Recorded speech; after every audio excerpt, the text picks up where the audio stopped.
Le 12 octobre 2025, Madagascar a basculé, une fois de plus, dans la tourmente d'un coup d'État militaire. Mais à peine la poussière retombée, les mêmes visages, les mêmes clans économiques, les mêmes réseaux d'influence refont surface. Le peuple croyait reprendre son destin, il découvre une révolution sans rupture, un changement sans libération. La Grande il espérait renaître, elle risque encore de s'enchaîner. Depuis le 12 octobre 2025, Madagascar traverse l'un de ses moments les plus décisifs depuis l'indépendance. La chute de l'ancien président Andry Rajoelina aux mains de ses propres militaires, ces mêmes forces qu'il avait portées au pouvoir en 2009, a marqué un tournant radical dans l'histoire politique de ce pays insulaire de l'océan Indien, longtemps considéré comme un terrain d'ingérence, de corruption et de dépendance multiples. Ce qui avait commencé comme une protestation pacifique menée par une jeunesse en colère, lassée de pénuries quotidiennes d'eau et d'électricité, de chômage endémique et d'une classe politique coupée des réalités du peuple, s'est transformé en une crise majeure du pouvoir. Unité d'élite de l'armée connue sous le nom de CAPSAT, corps d'armée des personnels et des services administratifs et techniques, a rompu avec la ligne du gouvernement. Refusant d'obéir aux ordres de répression contre des manifestants non armés, cette unité s'est soudée au mouvement populaire et a pris le contrôle de Antananarivo avec une rapidité surprenante. Le président Rajoelina, après avoir tenté de dissoudre l'Assemblée nationale pour éviter une motion de destitution, a fui le pays dans des circonstances encore entourées de zones d'ombre.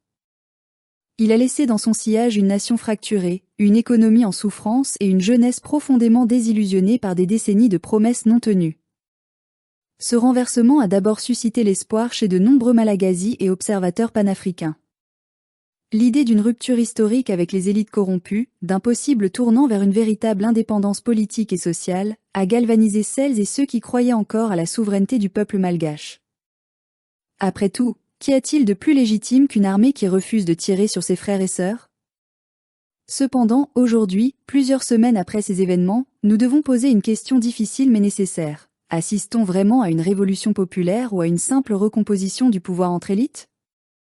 Car il ne suffit pas qu'une faction militaire destitue un président pour que naisse une révolution démocratique. Une révolution se mesure à la transformation profonde des rapports de pouvoir, à l'émancipation des peuples et à la capacité d'une nation à rompre définitivement avec les structures de domination et de prédation qui l'ont asservie. Or, dans le cas malgache, la situation reste confuse. Le chef de la mutinerie, le colonel Michael Randrianirina, a été investi président lors d'une cérémonie officielle le 17 octobre 2025 et a promis une période de transition avant de nouvelles élections. Mais cette transition, dirigée par des militaires dont les intentions réelles ne sont pas encore claires, laisse planer des doutes sur l'issue véritable de ce changement de pouvoir. De nombreux Malagasy, en particulier les jeunes, continuent de regarder avec suspicion cette nouvelle configuration. Si le CAPSAT a rejoint le peuple contre le régime de Rajoelina, qui souffrait d'une corruption endémique et d'une incapacité à répondre aux besoins fondamentaux, cela ne garantit pas que la même logique ne se reproduira pas. La continuation d'un pouvoir élitiste, intraclasse, qui perpétue l'injustice sociale et la marginalisation des masses. Car le problème de Madagascar n'est pas uniquement d'avoir changé de président. Le pays souffre depuis des décennies de réseaux d'hommes d'affaires et de familles politiques qui continuent à contrôler les ressources du pays sans redistribution équitable des richesses, notamment dans les secteurs vitalisés comme l'agriculture de subsistance, l'accès à l'eau ou encore l'énergie électrique. Ces mêmes élites ont su user des frustrations populaires pour consolider leur propre position, au lieu de répondre aux aspirations profondes du peuple.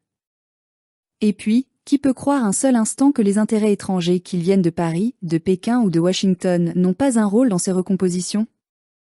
Madagascar demeure une ancienne colonie française, toujours dépendante économiquement et diplomatiquement de puissances extérieures.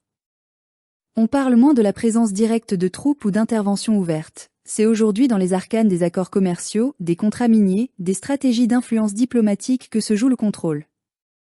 Rien ne permet d'affirmer que la France ou une autre puissance n'a pas joué un rôle dans ces événements, ne serait-ce que par des pressions subtilisées, des logiques de placement de technocrates ou d'appui politique en coulisses, comme cela a été visible dans d'autres crises africaines. C'est d'ailleurs là que réside la contradiction. Si ce coup d'État militaire était une réponse populaire à une gouvernance indigne, pourquoi voir ensuite les mêmes acteurs ou leurs proches dans les structures de pouvoir ? Si l'objectif était véritablement de répondre aux besoins pressants du peuple, accès à l'électricité, à l'eau, à l'emploi, pourquoi ces mêmes structures restent-elles fragiles, sans feuille de route claire pour une réforme radicale ? Nous, qui défendons l'idée d'un continent panafricain libre, nous ne pouvons nous satisfaire de simples changements de façade. Les Africains ont assez connu de transitions qui annonçaient l'aurore et qui n'ont produit que des illusions. Une véritable libération ne peut venir que lorsque les peuples prennent en main leurs décisions économiques, politiques et sociales, sans être réduits à des pions dans des jeux géopolitiques. La jeunesse malgache, notamment ce mouvement connu sous le nom de Gen Z Madagascar, qui a été le moteur des premières protestations, continue d'espérer une transformation structurelle de la société. Ces jeunes ont donné leur sang, leur voix et leur présence dans les rues, non pas pour remplacer un oligarque par un autre, mais pour que leur il retrouve sa dignité, sa souveraineté et sa capacité à déterminer son propre destin. Le signal le plus fort de ce tsunami politique ne doit donc pas être interprété comme un simple réarrangement des élites militaires. Il est un appel à repenser l'État malgache dans sa globalité, à rompre avec les anciennes logiques d'exploitation interne et externe, à instaurer une justice sociale réelle et à restituer au peuple le contrôle de ses ressources, de son économie et de sa représentation politique. Et ce message ne concerne pas seulement Madagascar. C'est un avertissement pour tout le continent. Les coups d'État ou les changements de régime sans transformation profonde ne sauraient satisfaire les aspirations des peuples. La libération africaine ne peut être qu'une libération intellectuelle, sociale et structurelle.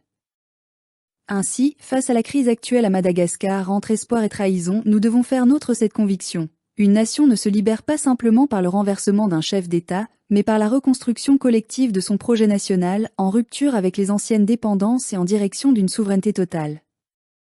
Madagascar est à la croisée des chemins.